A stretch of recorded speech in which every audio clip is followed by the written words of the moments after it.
ಇದು ಇನ್ನೂ ಸ್ಟಾರ್ಟಿಂಗ್ ಸ್ಟೇಜಲ್ಲೇ ಇದೆ. ಆದರೆ ಕ್ಯಾನ್ಸರ್ ಅನ್ನೋದು ಮಾತ್ರ ಕನ್ಫರ್ಮ್ ಆಗಿದೆ.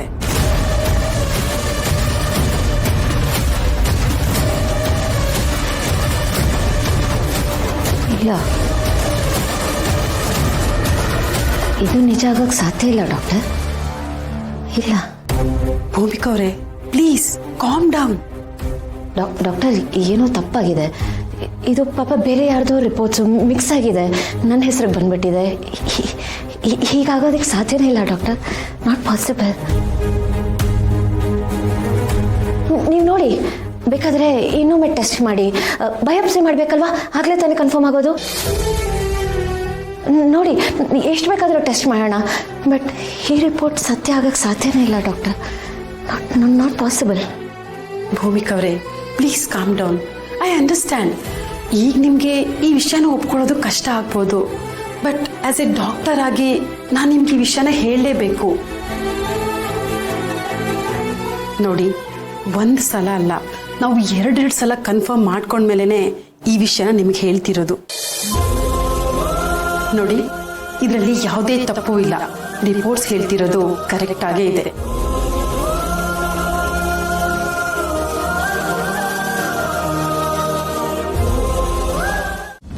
ಇಷ್ಟೊತ್ತಾಯ್ತು, ಇವ್ನು ಯಾಕೆ ಇನ್ನೂ ಬಂದಿಲ್ಲ? ಮಾಮ್, ಜೈ, ಏನೋ ಇಷ್ಟು ಲೇಟಾಗಿ ಬರ್ತಾ ಇದೆಯಾ? ಸಾರಿ ಮಾಮ್, ಆನ್ ದ ವೇ ಒಂದು ಕೆಲಸ ಆಯಿತು, ಮುಗಿಸ್ಕೊಂಬರೋಷ್ಟೊತ್ತಿಗೆ ಲೇಟ್ ಆಯಿತು. ಹೌದು, ಏನು ಬರೋಕ್ಕೆ ಹೇಳಿದ್ದು? ತಗೋ, ನಿನ್ನಿಂದ ಒಂದು ಸಣ್ಣ ಕೆಲಸ ಆಗಬೇಕಾಗಿತ್ತು. ಈ ಡಾಕ್ಯುಮೆಂಟ್ಸ್ಗೆ ಸೈನ್ ಮಾಡಿ.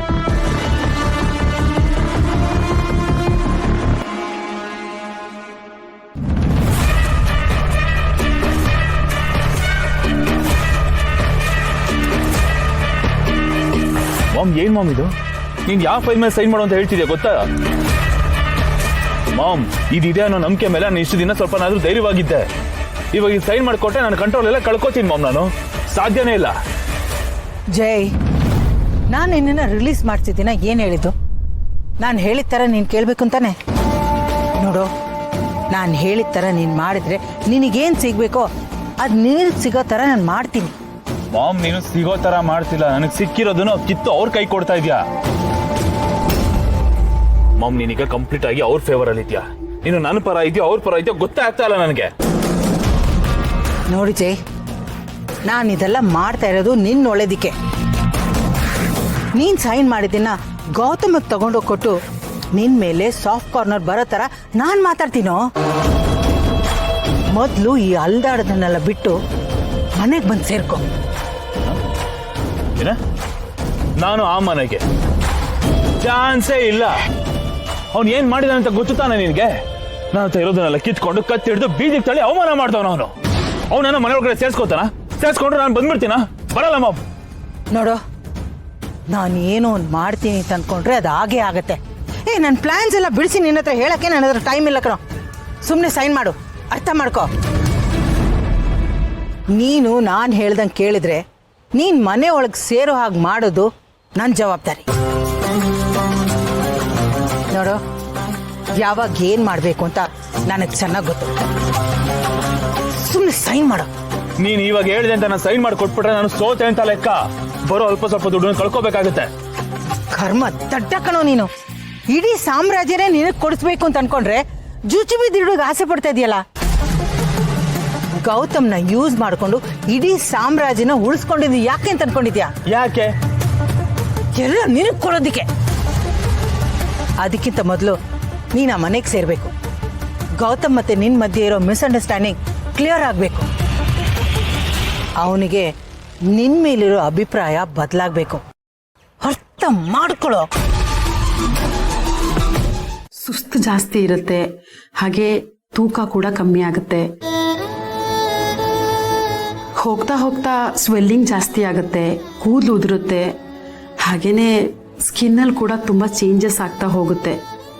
ಅದಕ್ಕೋಸ್ಕರ ನಾನು ಈಗಲಿಂದಲೇ ನಿಮಗೆ ಕೆಲವೊಂದು ಮೆಡಿಸಿನ್ಸ್ಗಳನ್ನ ಬರ್ಕೊಡ್ತೀನಿ.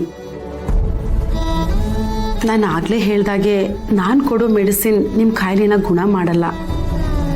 ಅದ್ರ ಬದಲಾಗಿ ನಿಮ್ಗಾಗೋ ನೋವನ್ನು ಸ್ವಲ್ಪ ಮಟ್ಟಿಗೆ ಕಡಿಮೆ ಮಾಡುತ್ತೆ.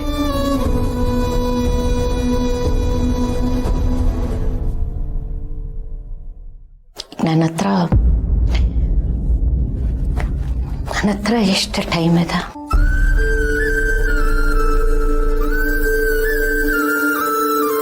ಡಾಕ್ಟರ್, ನಿಮ್ಮನ್ನೇ ಕೇಳ್ತಿದ್ದೀನಿ, ಎಷ್ಟು ಟೈಮ್ ಇದೆ? ಭೂಮಿಕಾ ಅವರೇ, ಈ ಪ್ರಶ್ನೆಗೆ ನನಗೆ ಮಾತ್ರ ಅಲ್ಲ, ಯಾರಿಂದನೂ ಎಕ್ಸಾಕ್ಟ್ ಆಗಿ ಉತ್ತರ ಕೊಡಕ್ಕಾಗಲ್ಲ. ಅದೆಲ್ಲ ಆ ದೇವ್ರಿಗೆ ಗೊತ್ತು. ಆದರೆ ನನ್ನ ಅನಾಲಿಸಿಸ್ ಪ್ರಕಾರ ಮೇ ಬಿ 3, 4 ಅಥವಾ 5 ತಿಂಗಳುಗಳು. 5, 4, 3. ಇದು ಬರೀ ಅಂದಾಜು ಮಾತ್ರ. ಕೆಲವೊಬ್ರು ಇದಕ್ಕಿಂತ ಜಾಸ್ತಿನೂ ಬದುಕ್ಬೋದು, ಇನ್ ಕೆಲವರು ಇದಕ್ಕಿಂತ ಬೇಗನೂ ಸಾಯ್ಬೋದು.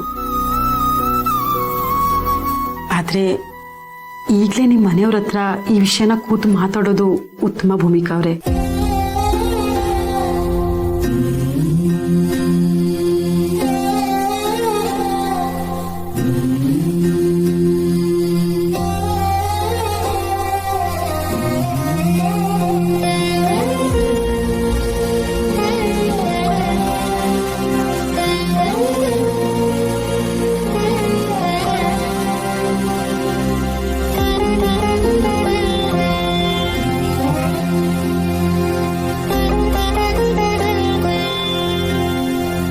ಯಾವುದಕ್ಕೂ ಒಂದ್ಸಲ ಗೌತಮ್ ಅವ್ರನ್ನ ಕರ್ಕೊಂಡು ಬನ್ನಿ, ಅವ್ರ ಹತ್ರನೂ ಈ ವಿಷಯ ಪ್ರಸ್ತಾಪ ಮಾಡೋಣ.